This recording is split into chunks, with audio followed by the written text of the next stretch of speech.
basically, if you have a filter, how do you get the insertion loss of the filter? Are you familiar with the term insertion loss? All right, where did you hear that before? Work. It's not classroom related. Has anybody else heard that? Whenever you talk about loss and you're dealing with electrical engineering and computer engineering kind of terms, it's usually logarithmic. It'll be logarithmic. So when it's voltage or current, the loss is always 20 times the log base 10 of something that I'll get to. And if it's power, it's 10 times the log of the ratio. So if we talk about a filter, for instance, and I want to say this, it really doesn't matter the types of filters. Could be anything.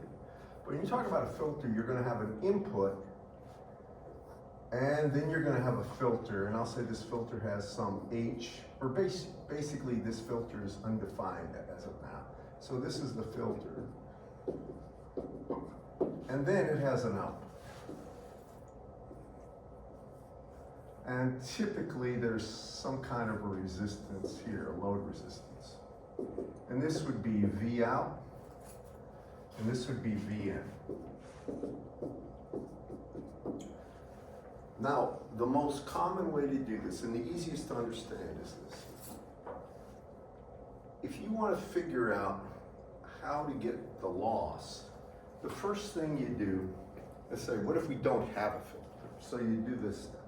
So we get rid of the filter, and it doesn't matter what the circuit looks like, but I'm going to make it this way. I'm going to say it has one resistor here, I'll call it R1, and one resistor here, R load. And if I want the output in terms of the input, I can say V out here is just going to be equal to Vn times RL over RL plus R1. That should make perfect sense to everybody. It's simple voltage division. You with me? Now, you put the filter in. It doesn't matter what the filter is. You put the filter in. I don't care what it looks like. It'll have that R1 for sure. But then I have a filter. Doesn't matter what it looks like. Now I get an output, V out. And this is called no filter, and this is with filter or just filter. And it's going to be equal to something. It's going to be VI, and then it's basically going to be equal to the effect of the filter on this. And I'm doing this in a way that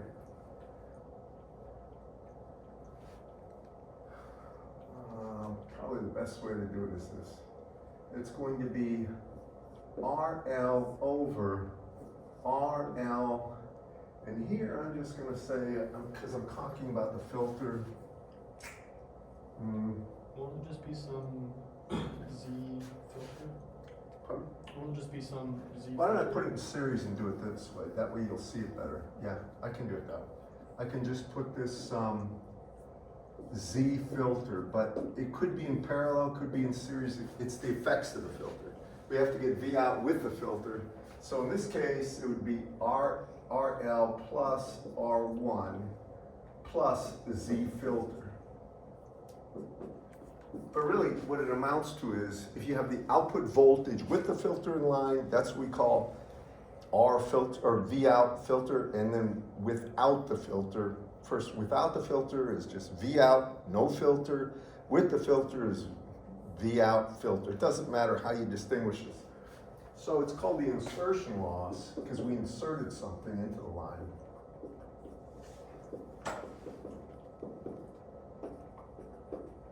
And the term is usually IL, and it will be in dB. And the insertion loss in dB is equal to 20 times the log of the magnitude of V with no filter over V with a filter. And that's it. I'm going to give you an example of this. This is as easy as it gets. Find the voltage when no filter is present, then find the voltage, the output voltage, in this case, when the filter's added. And you can almost imagine how easy this is.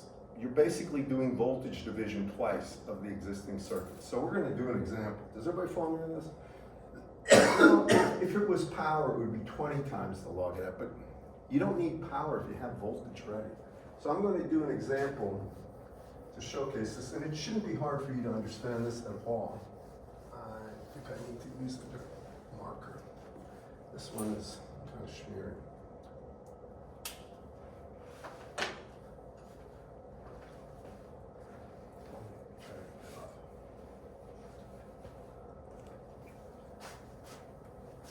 I have a bad feeling that's what happened. Some of these markers are harder to get off the whiteboard than others. Do you want wet wipe? What? Do you want wet wipe to try to? No, not right now. It's all right. I think you can see this. All right. So let's give an example, and this is typical. Now I'm going to say this. It will be a function of frequency generally. So here's what I'm going to do. I'm going to say I have an input right here, plus or minus some V in or V source, and I'll make it as simple as possible. Here's the circuit that I start with. We'll call it RL. Make it just R. I'll make it real simple. Here's the circuit I start with. And this R, so R is equal to R load, and here's my output. So this is the output without the filter. So I'm just going to say, if I don't put a filter there, I'd connect it like that. Y'all with me?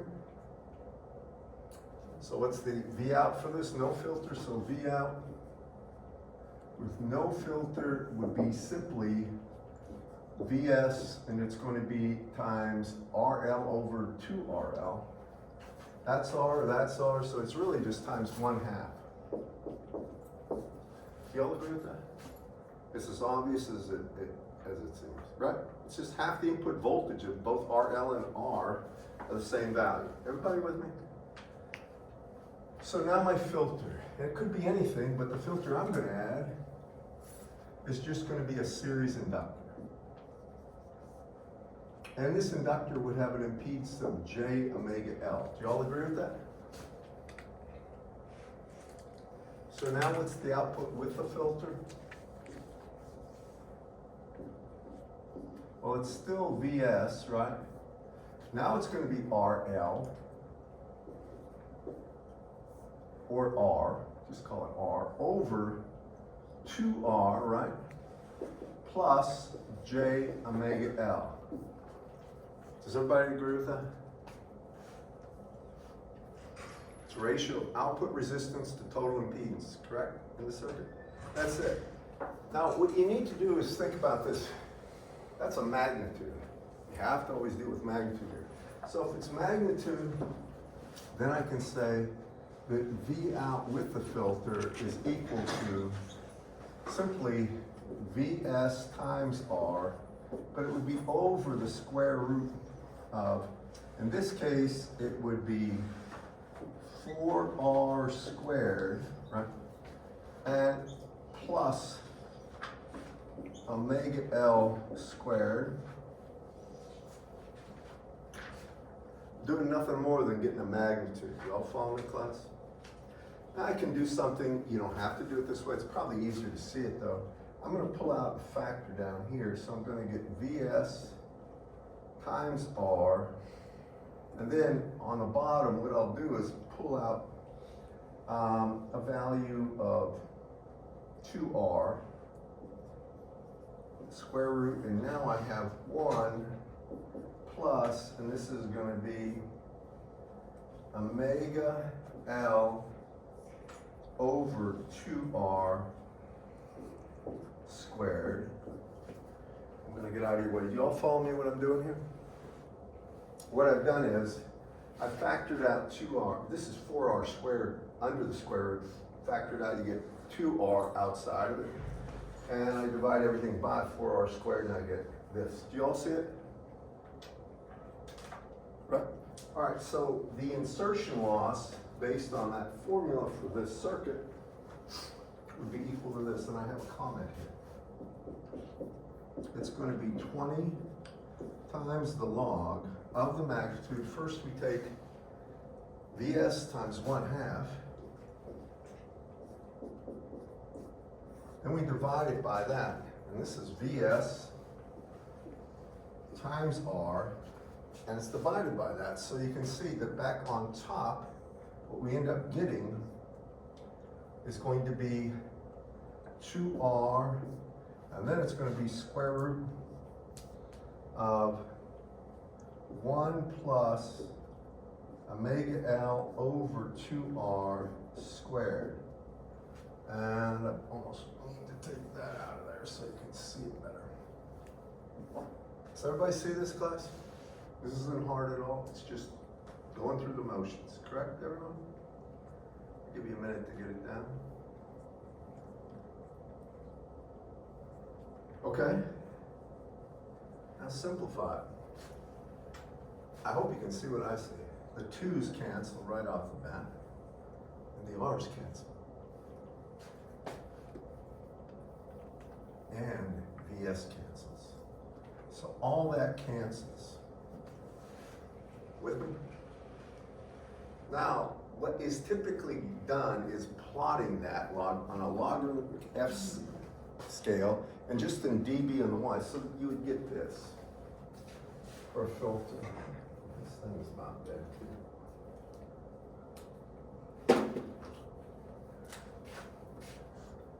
What you'd end up doing is getting this. We would have 20 times the log of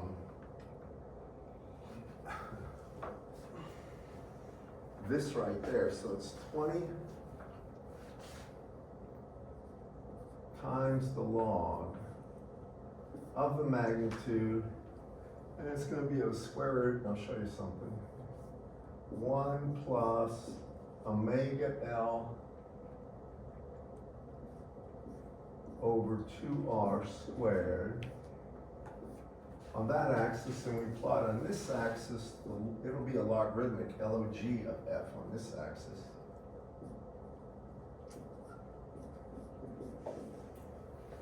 And usually they start real low frequency, so it might be like 10 to the 1, 10 squared 100, 10 cubed 1,000, 10 to the 4th 10,000, and so forth. You all follow me? Now, if you look at this, the key thing, you can do one other thing too, and I want you to see this before I move on. Take a moment. What I'm about to show you is kind of important. You don't have to do it this way, but it makes it easier. You see how this is really this term to the 1/2 power, square root, right? So if I pull that outside the log, it would make it 10 times the log of that. Do you all see that, class? I'm going to make it 10. So it's really 10 times the log of this, and then you can get rid of the square root as such. And you'll notice that the key thing is, whenever we're doing these kind of log plots, we can approximate them as Bodie. Do y'all follow me on this? And so you need to find out when this term becomes 1. So when I look at this, and I have omega L over 2R squared is 1, or that equal 1, take the square root of both sides, and you can see omega equal to, and now you're going to get 2R over L, and since it's omega equals 2 pi f, I can say the actual frequency, the cut frequency, of the point where that filter starts becoming effective is going to be when FL here is equal to, and in this case it's simply 1 over, and it's R over L divided by pi, or 1 over, and then what you're going to get is L over R times pi, and that's the low frequency cut point. Or what happens is wherever that frequency is, put it here, FL. The filter right here is really gonna have no effect. It's just gonna be 10 times the log of 1. There is no effect up to that point on the output, as if no filter is there, right? And by the way, what is the log of 1? 0. 0. So this would be the 0 dB reference, because you're plotting 10 times the log of 1 at low frequencies. And then when you hit this frequency right here, now it starts coming down. And if you look at this, because now this term right here is so much greater than 1, that the 2 comes out in front, you get 20 dB per decade of reduction. So at that point, after that point, you're going to get a slope here of minus 20 dB per decade. That one. That's the most simple filter I can think of. Putting an inductor in series. Got a question for everybody once you write this down. What would you call a filter like this? There's a term for it. It's a low pass filter, right? That is probably the most common low pass filter you see with analog components. Y'all with me? How many understand this? It's really straightforward. Where people mess up a lot is the magnitude, honestly. Yeah. Why is it minus 20 dB? Because, I mean, it's actually the filters, the insertion loss is going up to 20 dB. What I'm showing is the output would be going down by 20. I should put output, but the actual, this right here, the insertion loss is going up at positive 20 dB per decade. I'm sorry, that would have gone up to 20 dB. Insertion loss technically is a term that has to do with how much reduction the output is, not enhancement. You with me on this, class? So it would have gone, the output would go down, but the insertion loss would go up, I'm sorry. Now, that's a low pass. Do you agree with that? Don't say anything. But what if I did this without working through all the math? I'm going to ask you a few things, just so I get an idea, because this is the kind of stuff I would ask. I would kind of expect a group like this to have no problem identifying this. If this was the filter, say the circuit looked the same as before, but now there would be a capacitor in here. What kind of filter is that? High pass. Yeah, it's going to allow high frequencies to pass and it will stop low frequencies. How many understand that? Right? We could work through the math because the impedance of this is what? 1 over J omega C, right? And you do it as before, your output with no filter is the same, right? And the only thing that would change over here would be something right there. What would happen? I would replace the J omega L with, that's right, 1 over J omega C, right? I hope everybody follows the logic, right? I'm not trying to do anything here too fast. It should make logical sense. We're just replacing the filter element with something different that has a different frequency response. Now, if that's the case, what happens down here? Well, I bet you know. Now my output with the filter becomes what? Still Vs times R on top, right? R is equal to RL. But in the bottom, what do I get? Square root of, and I'm going to leave the 2R squared in here, right? And then it's going to be plus 1 over omega C squared. Does everybody follow me on this? Got to square both terms, take the square root, correct, class? What might I do next to make it a little more, I guess, simplified in the long run? Remember I divided out the 2R squared? Right, I pull that. So if I pull out the 2R, I'm going to do it right here. That becomes 1, and you always want a 1 there because it makes it easy to figure the break frequency. 1, and I'd have to divide this by 2R.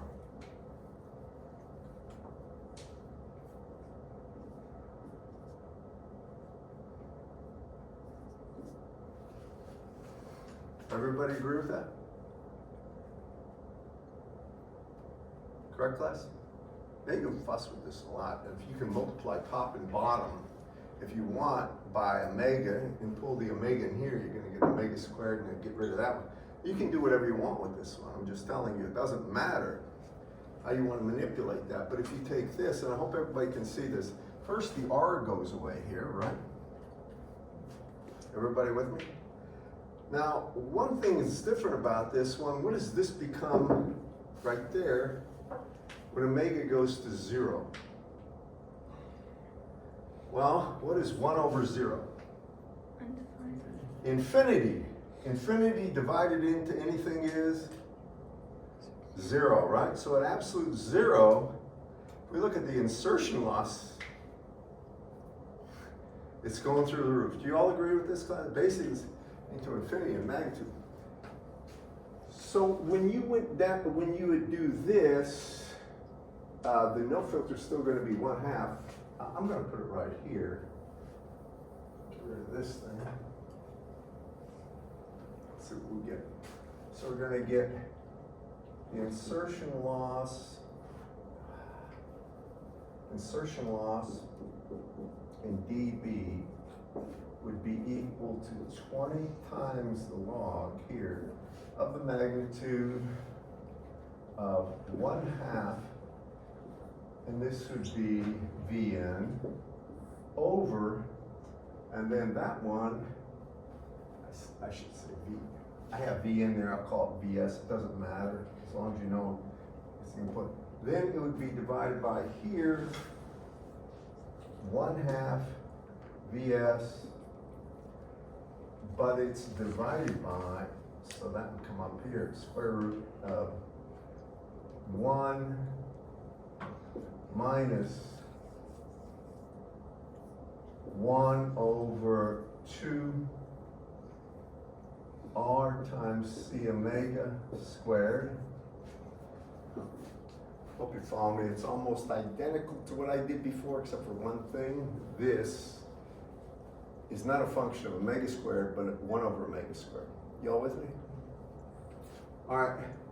The 1/2, is everybody up to date on that one? I'm just modifying it slightly. So let's get rid of the 1/2 VS's, because the output will never, in a linear system, never be an output of VS. It will never be an output.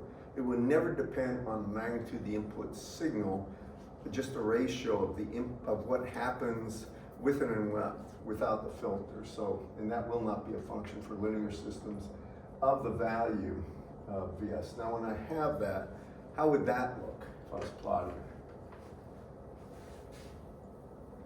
Well, we started down here, right? Now we don't start here, we start way up here.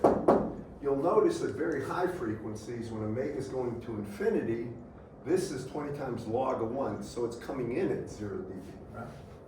Wherever 0 dB is, this one's coming in at 0 dB.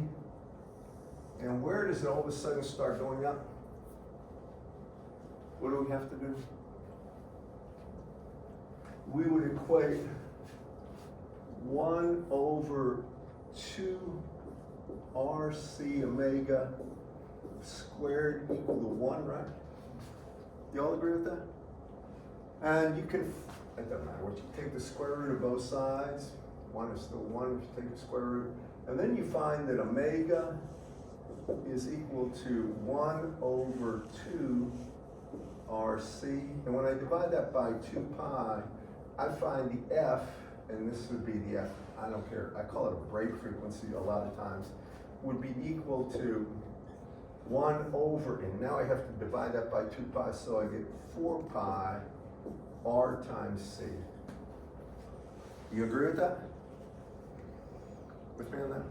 And as you pointed out, we keep going, and then we start going up, wherever that frequency is, I'll call it break frequency, and it would do this. That would be the insertion loss. What that filter would do is block low frequency signals. It would completely block DC.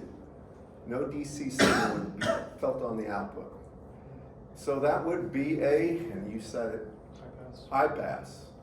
What's another type of common filter? There are 2 more. Band pass. And band stop, right? A band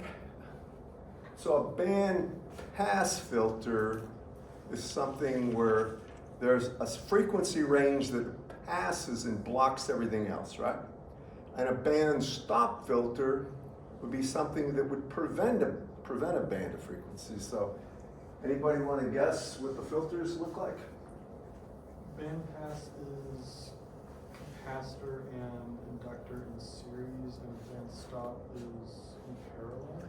Well, let's take a look at this. First, let's get an idea what goes on. If you have a parallel circuit, all right, there's a thing called, and I'm saying this is in parallel. Before I say anything more, I've got to make sure. This is a circuit. What I want to do is figure out what happens to the impedance of this thing, Zn versus frequency, all right? Now just listen to me now.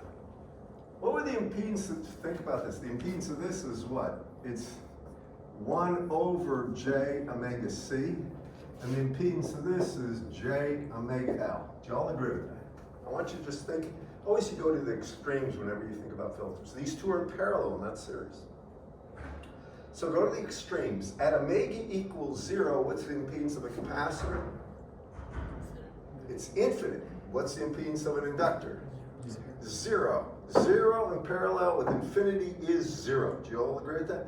So it would have 0 impedance there. And if there was any circuit at all, if you had a resistor here, at 0 there would be, if we take this as the output, I'm just trying to make sure you see this.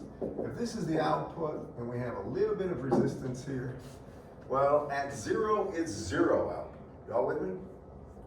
Now take it to the other extreme. If you go to infinity, what does J omega L become?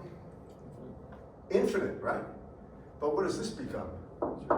0. In other words, 0 in parallel with infinity would be 0. So at the extremes, the highest and lowest frequencies, it will look like a short.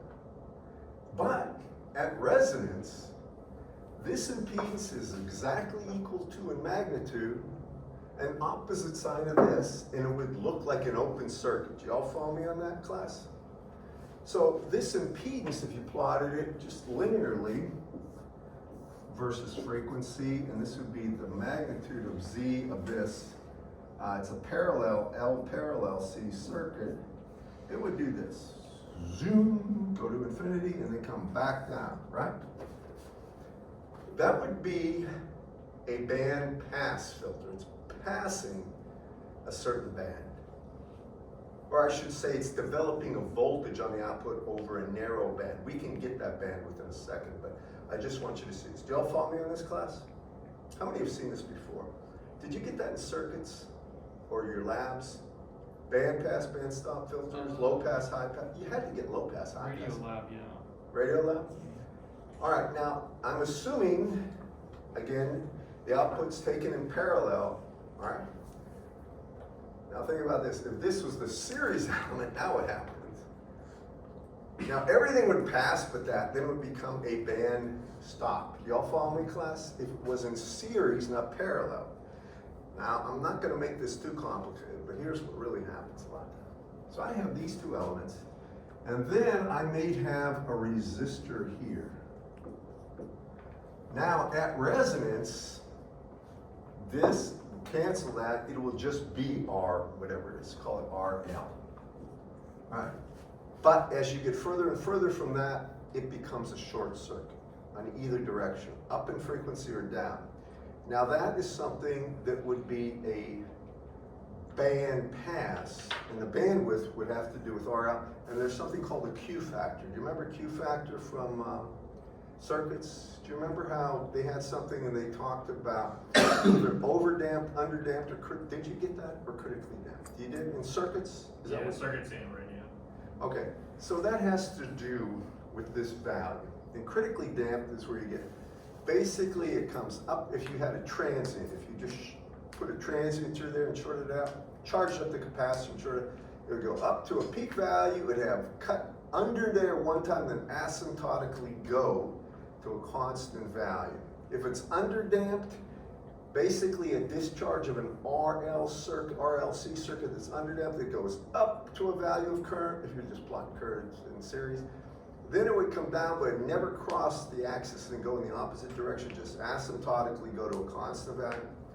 And then if it's underdamped, it would oscillate all the way down. Y'all remember those terms? I don't want to go too far into that, but those are the three types of things that can happen. And you can take a parallel circuit like this, and if you put it in series, forget the resistor, it will be, what you end up getting is basically a band pass. If you put it in, or I'm sorry, a band stop, and if you put it in parallel with the load, then you get a band pass. But you can put two series elements, and you get the same effect if you do it right. Y'all follow me? And LC circuits in series. Doesn't matter how you do it. The real key is this. Regardless of the type of filters, because a lot of times you're going to see filters like this, and I'm just mentioning this because he shows T filters and he shows pi filters. Here's one of the most common filters you'll see. You'll get a big capacitor here, an inductor here, and another capacitor here. And over here, I want to just make sure you see this. This is a cool one. It takes a little time to work out.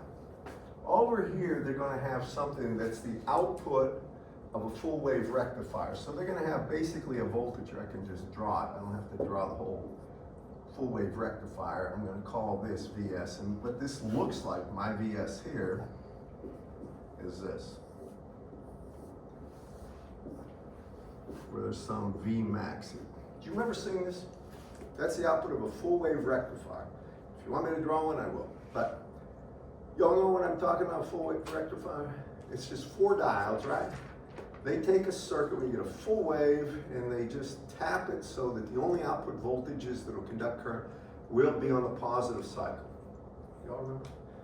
Okay, if you put that in here, and I'm going to put an RL here.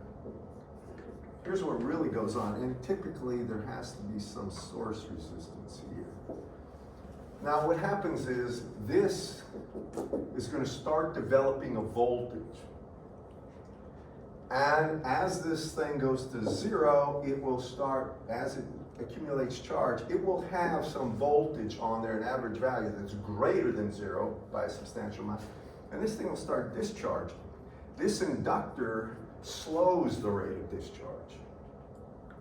Y'all familiar? Inductors basically are, in this, the way I've configured it here, that would be a low pass filter. Then it comes over here and charges this one. By the time it comes here, if you design it right for these two C's, you get almost 0 ripple. Matter of fact, you could design these things so you get a variance in the output voltage right here. It's less than 1%. Less than 0.1%, anything you want, and it's based on the RC values. This is more of a, it would have to do in filter synthesis course. This is not something in this course we cover. However, if I gave you a filter like that, you should be able to analyze it. And the key thing when you analyze these things, I wouldn't do it in the J omega domain, I would do it in the S domain. This has 1 over SC, this has SL, this has 1 over SC. Y'all follow me on this? And then do simple voltage division business on the output compared to the input, and you can get the filter response. I'm going to at least see the idea, and you're unsure how to apply it completely, but you get the idea. Right? It's voltage division, always is.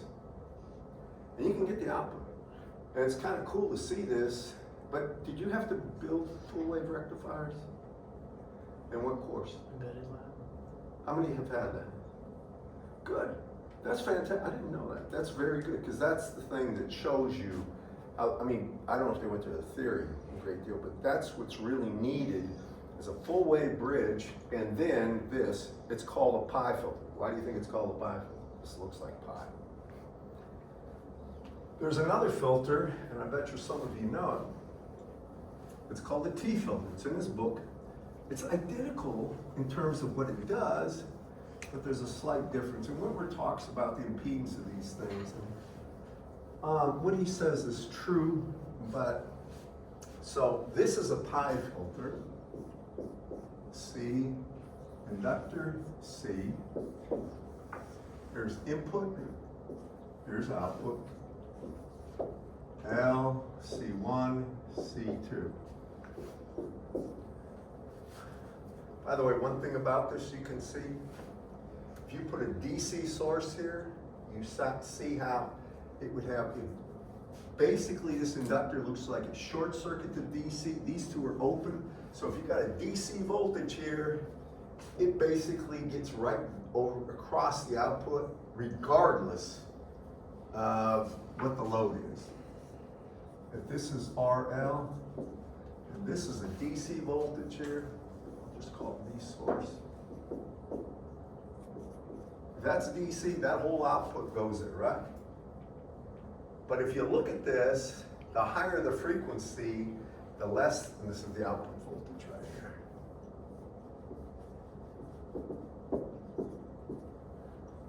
The higher the frequency, the less voltage. And what is actually, this is used for is when you have a waveform, if you really want to know the truth, you could do it this way and get a similar result. You can make just a half wave rectifier, and that'll still give you something pretty close to a DC voltage, even with a half wave.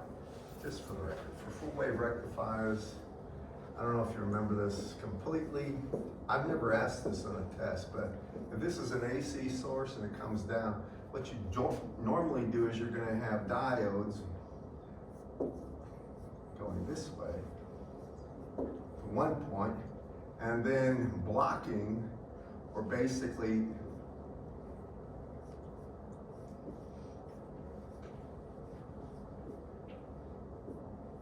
this way. And then what you do is this. You pull off here, this is the positive, pull off here, this is the negative. And then you put the filter in series with that. Do you remember this?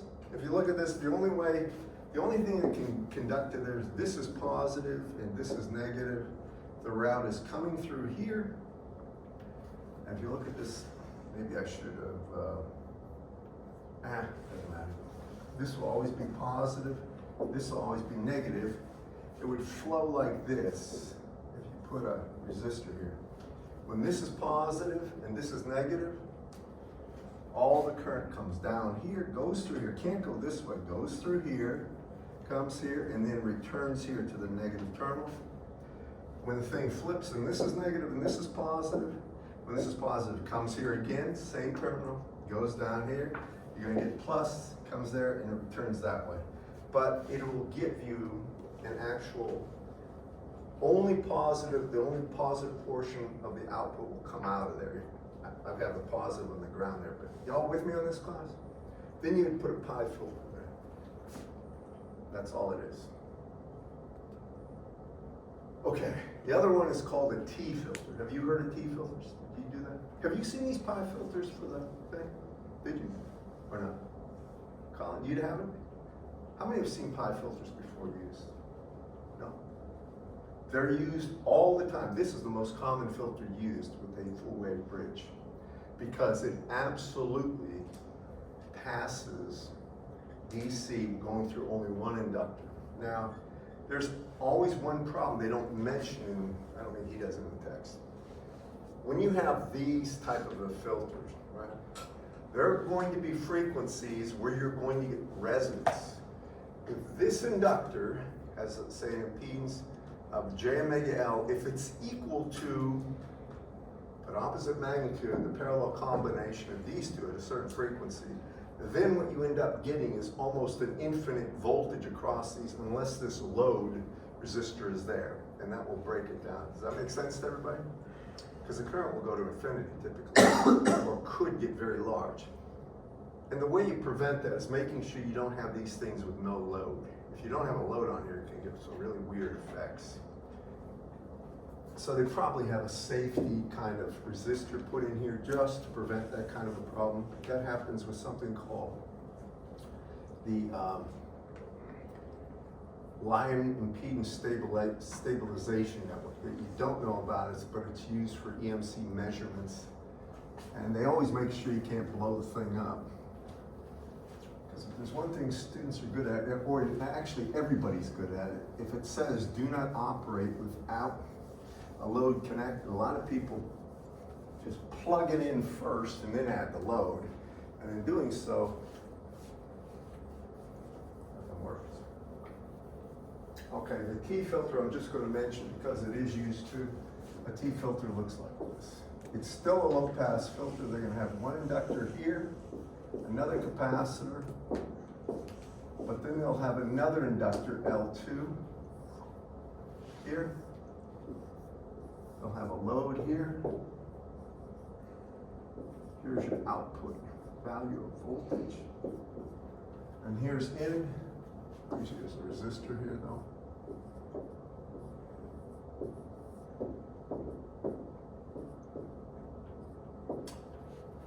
That'll do the same kind of job. There's one thing I'm going to say. On this one, and Whitworth's book talks a little bit about this, but you'll notice it passes DC without a problem. That becomes an open, these two become shorts. There are, this one he says is more used with loads that are low impedance loads. I'm not sure about that. I'll trust Whitworth's statement, but the real truth is, it's probably more a matter of convenience. The other one, from what I know, seems to get rid of any kind of transients on this side and this side. For instance, anything that would cause a transient, like back this way from this load, if you have the parallel capacitor, it tends to kill it quicker. So the pi filter is more common. Have you heard the term pi filter or not? You have? No? It's very common. That's a T filter. They're both used. Frankly, I've never used the T filter. I've never actually built anything with a T filter, but pi filters are used all the time. And there's probably more reasons that I'm mentioning why they're so popular. The only thing they're not popular about is that self-resonance. That's the one thing it can get you. And you always have to use load. The next thing after that we have to talk about, and I'm being very general with the terms, just remember what I initially put up. When you talk about insertion loss, it's 20 times the log of the magnitude, the ratio of output with no filter divided by the output with the filter. You can't mess up if you know how to do circuit analysis and you understand that basic concept. Now we're going to do something that's very useful and very inexpensive, and I've used them. Guy who used to be here. Do you know Dr. Riggs, anybody? Riggs, he retired a couple of years ago. He's an ELEC teacher. He marveled at how the simplest solutions achieved some of the best results. And what I'm about to show you is something called a common mode choke. Now, if you think of the word choke, it just means stopping something, strangling something out. And what it does is it chokes out noise. I'm going to show you how in a second. And it's called common mode noise. And before I talk about common mode, I have to define it in terms of the currents. Common and differential mode. I'll try to make it as clear as I can about this. Going to bring me one or?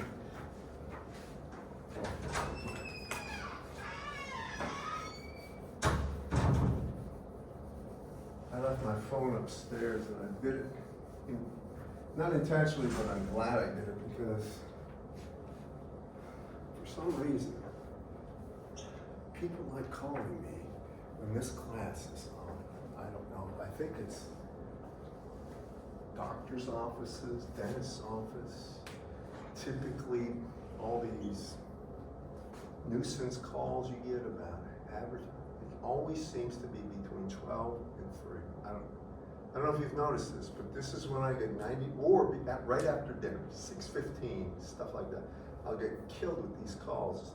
You get a little older, you'll understand. So, if I don't recognize the number, I don't answer typically. So this is called a common mode choke.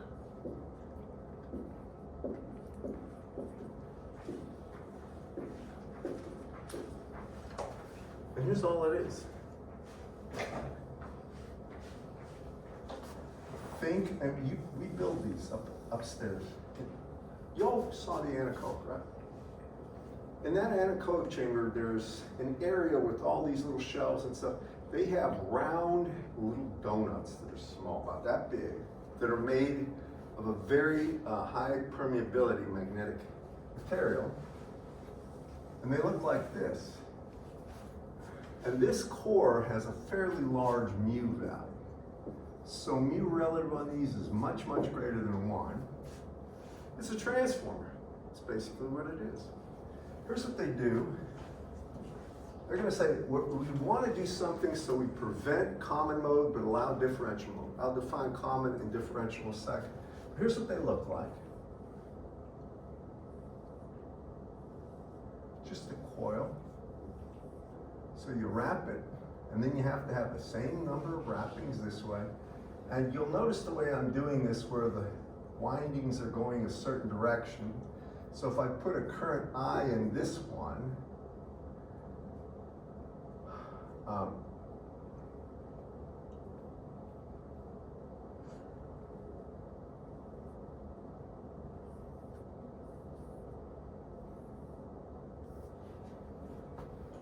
and I'm just going to put a load out here.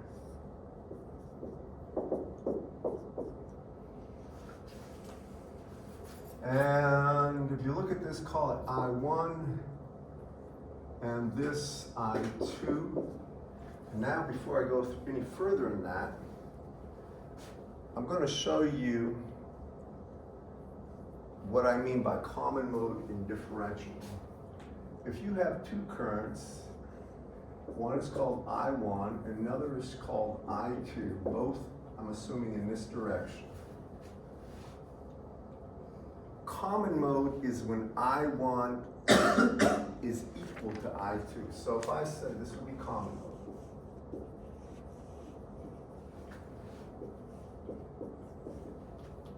And that would be I1 equals I2 equals I common. Are you with me? That's common mode. Same current, going in the same direction in both of them. When we talk about differential mode,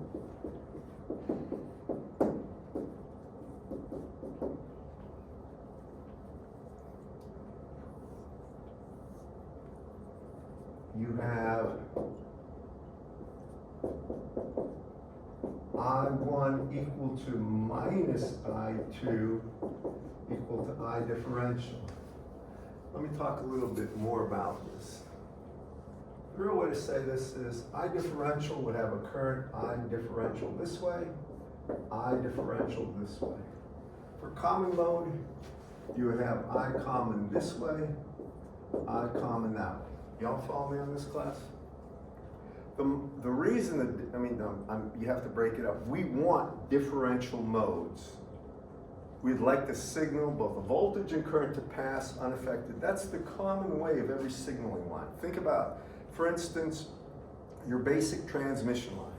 The current on the outer part of the shield would be going in one direction. The return current on the inner core, same magnitude, opposite directions. Y'all with me? Think of an extension cord. If you have current going out one lead, it's coming in the other lead, same magnitude, opposite direction. With me? That's what you want to allow, never prevent. Common mode is when current is surging caused by like a lightning strike. For instance, all right, let's try this. She has a laptop and she has a charger on it. If lightning hit that laptop right there, all that current would try to get through the path of least resistance back to the earth ground, which is probably through this cord, which means all that current is going in the same direction basically through that differential charging system. Do y'all follow me on this? That you don't want. It causes horrific problems, destructive problems, and that's usually from lightning or there's some electrical failure, and in some cases static discharge.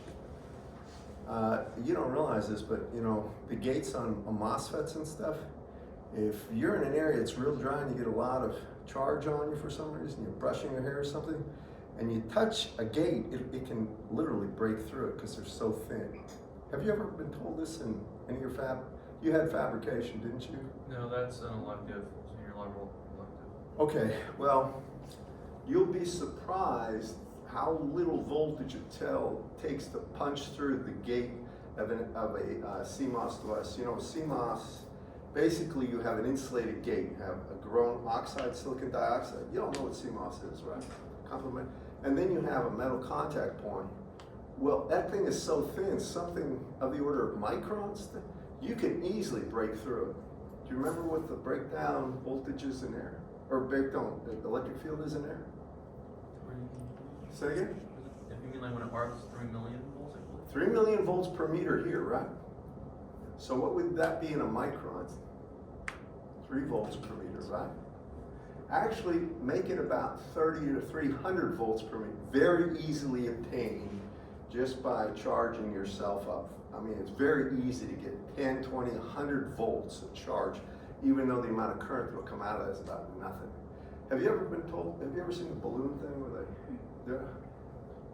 you'd be surprised, actually, the voltage there. I mean, you can't get much of an arc out of it, but if you ever walk around not in Alabama, I don't think it happens very often, but if you ever walk around a carpet, it's really, really, like wintertime, real dry, you can touch those metal plates, you get a zap. Has anybody ever got that? Measure the voltage on it. Sometimes several hundred volts, but it's almost no current it can create. I mean, the duration is almost zero, so it's not like it's gonna hurt you. All right, back to this thing. We want differential modes, we don't want common mode. So when you wind these things, here's what you have to have. The sense of the windings have to create a flux in the same direction. Did anybody ever have gross for power here? You had Daniel? Who did Geiger. you? Did Geiger talk about the winding, how you get it? So here's how they usually teach it. Gross used to teach it this way, it's easier. Just assume you got a straight rod. If you want to talk about the dot convention, this is the typical way they do this. Say we got a transformer. So we're going to have this kind of a deal. And then down here, got 2 coils, they're separated. You put current into the one side of one of them and dot that terminal. Now, if you have a right hand, not sure everybody here does, you take it and put your index finger in the direction that current's going. And then grab it. So it's basically going around in the direction the windings are made. Y'all follow me? Your thumb points in the direction of the induced magnetic field. So here the magnetic field would be going up. Now you come down here and you put a current into one of the terminals. I'm going to take the upper one. And you use the right-hand rule, and if the flux goes in the same direction, you dot that terminal. If it goes in the opposite direction, you dot the other one. The reason that is these terminals will have a sense, it's called the polarity in a second, and I'll show it to you. I don't know how far Daniel went with the polarity, but he should have done something like that. Remember? You can do it for this one, just break it here and straighten that thing out, you can do it, no problem. So usually, these are dotted like this. So now what I'm going to do is come over here. I'm going to show you a regular transform and show you how this thing works fairly quickly. I'm going to prolong this, but I want to make sure I do this right.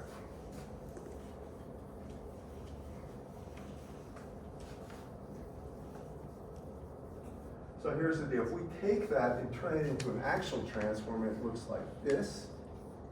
You get a dot here and this. Dot here. And now we have currents, and if we look at this, first we're going to go common mode currents. So I have I common and I common here. What I have to do is write an equation for an induced voltage. I'm going to assume the self-inductance of both of these is just L, and it is if they're the same number of windings. And there's something called a mutual inductance here, M. You all have heard of this. It's called self and mutual inductance, right? Now, this is the part you don't have to write this down, most of you know this. There's going to be a voltage across here, and I'll call it V1, and a voltage across here, V2. So V1, I'll do it in the frequency domain, would be J omega L times, in this case, I common, plus And I have to come down here, and I have to take J omega M mutual, but I common. It's going into the terminal. So V1 would get a positive effect for current going into the dot here. And V2 likewise would be equal to J omega, and this would be M times I common plus J omega L times I common. Now you can see effectively the impedance, by the way, in Whitmore's book he does say this, M is about equal to L, almost always, because of the way these things are created. The flux is basically held tight in there, all the magnetic flux. So the amount of flux going through, you might say, this circuit itself, affecting this part, oh boy, I can't even say, this part of the windings is the same as this part. So maybe a slight difference, but basically the voltage, or basically what really happens is the impedance of this, for all intents and purposes, looks like it's doubled for V1. Let me just put it this way. So V1 itself looks like you have J omega, and it looks like, and it does, L plus M times I common, and that would be equal to V2. It would be additive. You all follow me? So for common mode, effectively, you get an impedance in this coil and this coil as if the self-inductance was doubled in both, about. Y'all with me? And that's usually very high at the frequencies of operation compared to the load. Now, when you get the differential mode, that's common mode, for the differential mode of operation, this is the nice thing. Now V1 will be equal to J omega L1 I differential, but it'll be minus J omega M times I differential, or it would be this, J omega, and then it would be L minus M times I differential, and V2 would be J omega quantity L minus M times I differential, either small. Which means if L is about equal to M, there is no blocking effect. It's like a short circuit. Do you all see this, class? So when you draw these circuits for common mode, what they generally say is when the filter's active and you put a load resistor on here, the load resistance is much less than omega L, and really that means it blocks common mode current. It'll stop it. However, over here, because J omega L is about equal to J omega M, it allows, it's as if this filter is in here for differential.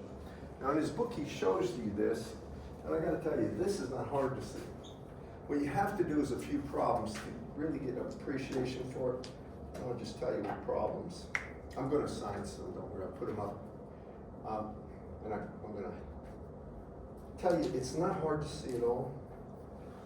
I hope I'm making myself clear. I could go into more detail and do a problem, but this is not hard for you to see. So in Whitmore's book, he shows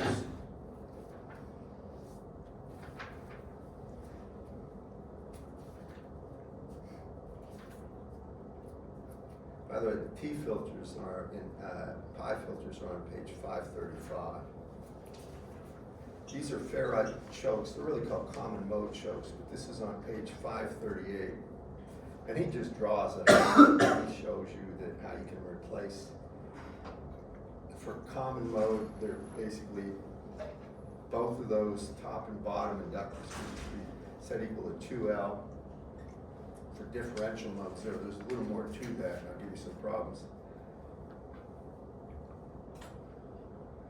But I think that's basically what I need to cover. I'll give you some problems that aren't in this book that are very helpful to present the entire concept, and you can do it.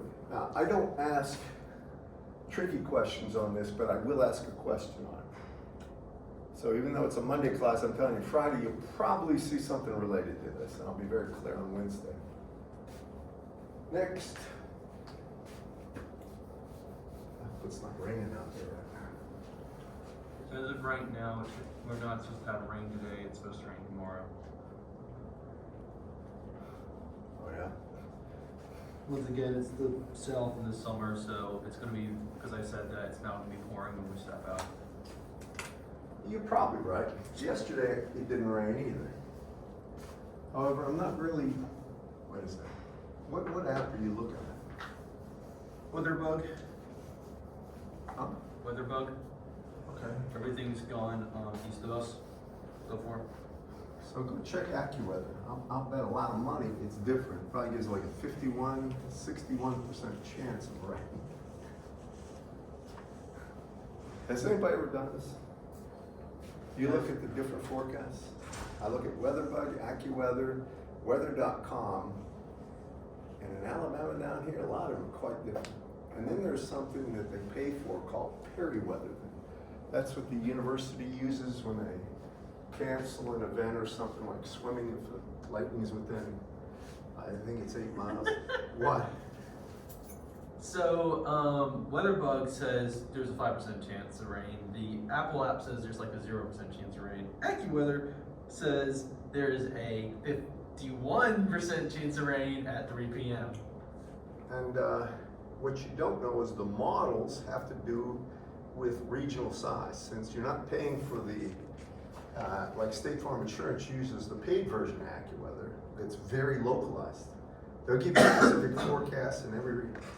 AccuWeather down here, I think, covers Montgomery and a chunk of Birmingham too. So somewhere out there, there's probably a storm coming. Yeah, if it's all spotty, of like right now, there's a pretty bad storm down at like Warner Robins in central Georgia. Of like, that's gonna get hard because I get the severe weather pains from there. I wanna, just one last thing I'll tell you about this. So the National Weather Forecast is what weather.com and WeatherBug use a lot of times. They don't have, if you look at weather.com and WeatherBug, almost identical. AccuWeather doesn't. They have their own forecasting methods, and I'll see incredible differences in the two. Strangely enough, if you happen to be near a big city like Montgomery or Birmingham, AccuWeather's probably better. Just telling you, that's what it seems like. All right, now we're going into the next chapter, and this is really the final chapter. This is chapter 10, this is microwave engineering.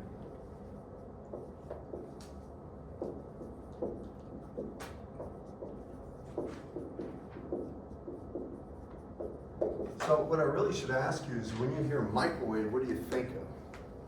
I don't think there's a solid, definitive answer, but there's a common idea. Anybody? Microwave. The microwave?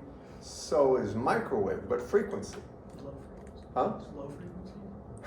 Wow, it's relative to what? Tell me in gigahertz or megahertz or hertz. Isn't it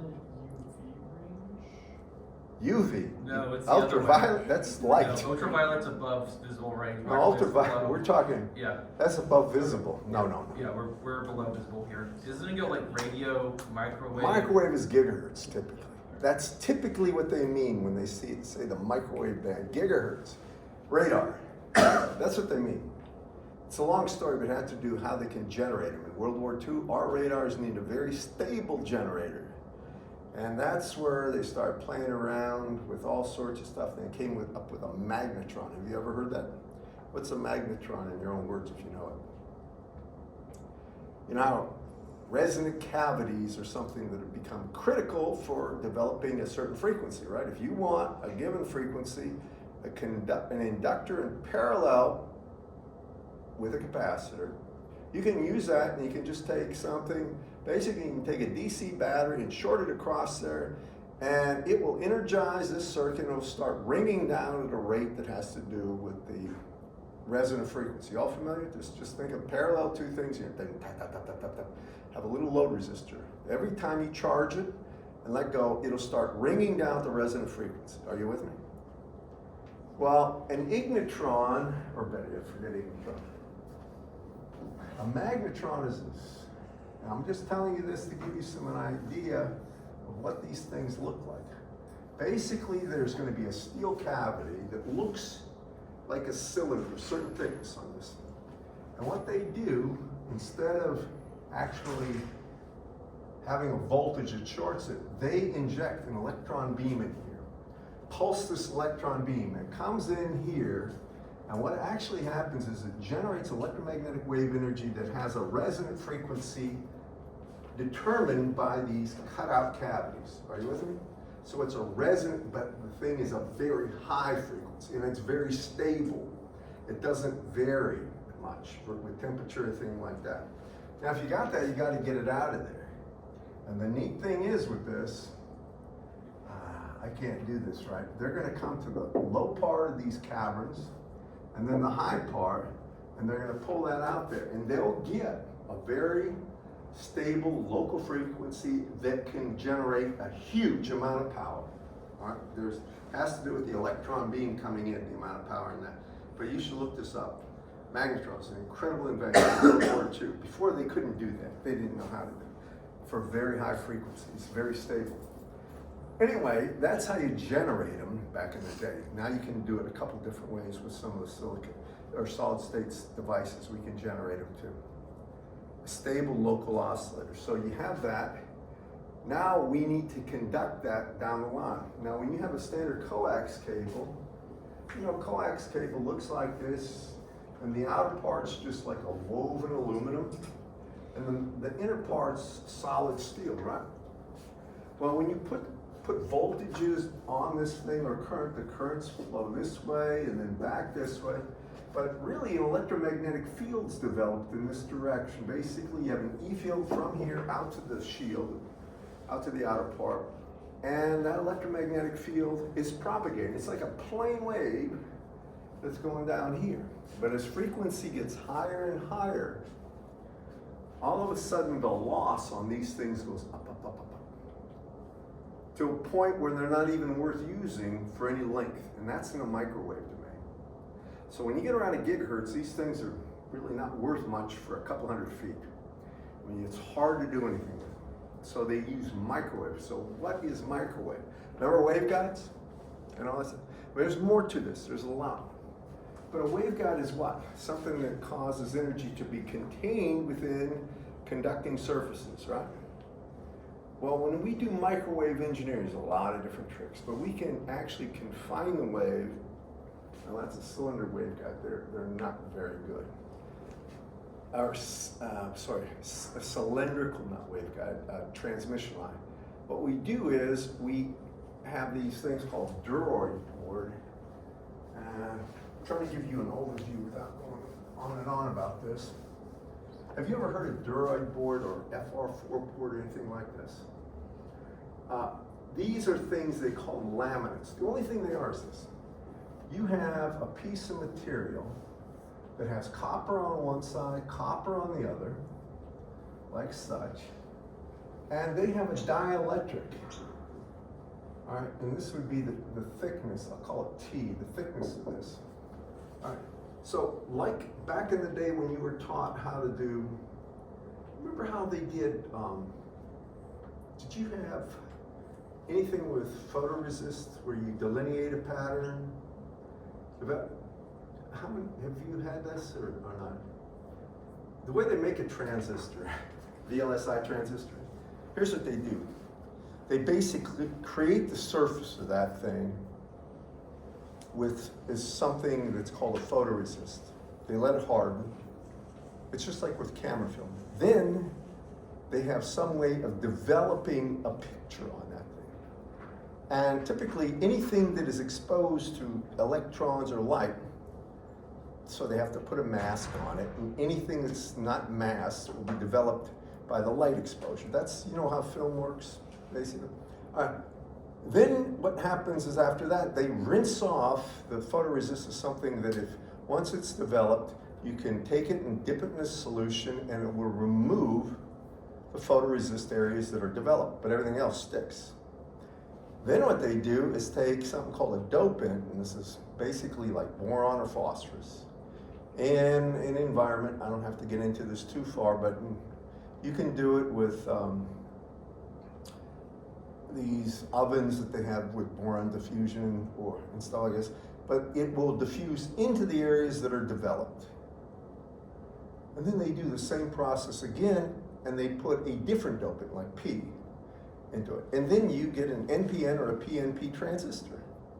And you can do this and you can grow oxides, but the whole idea is, the reason they create these huge numbers of transistors in 3 or 4 stages on VLSI, the very large scale integration, is they have the ability to do photoresist, and they have camera lithography that can get exact dimensions in the micron type of range, and they can do what I'm explaining to you. They can create hundreds of thousands of transistors on something literally the size of a quarter.